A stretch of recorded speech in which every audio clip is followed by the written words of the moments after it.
In this Star Wars Outlaws news update video, I will be sharing with you brand new details about the game and its characters, plus a few new images of these characters and some equipment and more things that we'll be able to use in the game.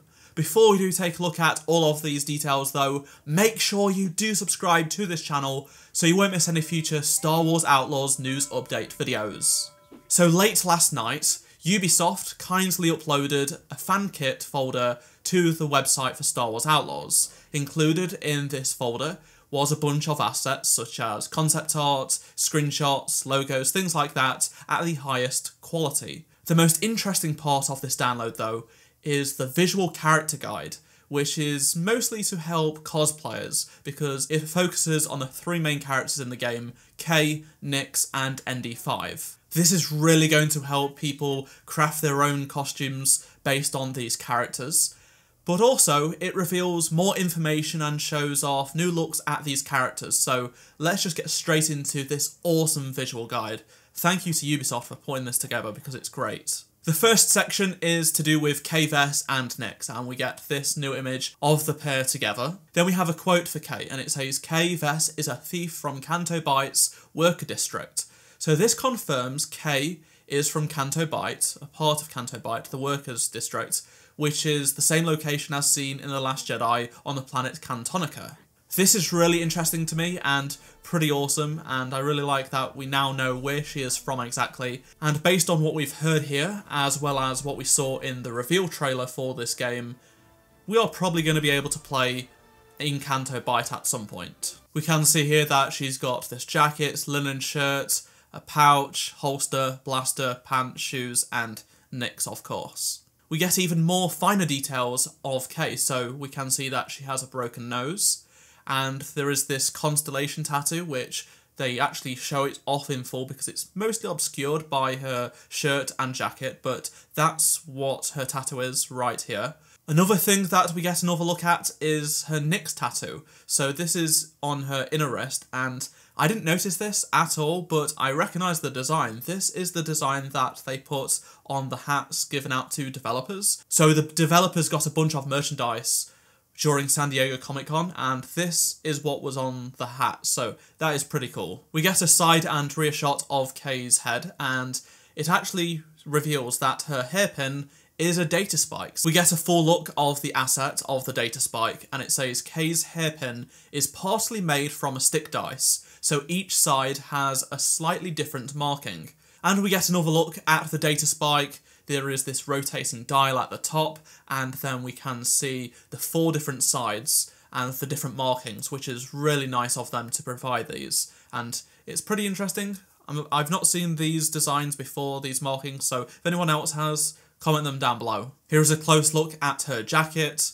So it details that Nix has scratches on the back of it and things like that, along with its colours and materials. Same goes for her lower body, so we can see the various colours and materials. It specifically does say that her leather holster is unbuttoned most of the time. Another interesting thing is that she has a leather pouch, and just above it is a grappling hook. We'll have a better look at that in just a moment. But now we move on to Kay's blaster, which I believe is the first time we've seen this blaster in canon, I think, maybe. I don't recognise the design. It reminds me a bit of Greedo's DT-12 blaster pistol, and I translated the Urabesh that's on the side, and it says Merson Munitions Corporation, which is one of the many firearms manufacturers in Star Wars. Another real nice detail is Nix has been etched into the side of her blaster. And then we also get to see the scope from behind, so it looks like it's cracked a little bit, and it's a dark area, but maybe that's just the sight. Maybe when you scope down, that's what it's going to look like. This is similar to what we see in other Star Wars media when it comes to scopes. On the rear of the blaster pistol, you can see some more Urabesh text, but I couldn't quite make out what it was saying. I only got some letters. It was like or, ration, and then I believe blaster.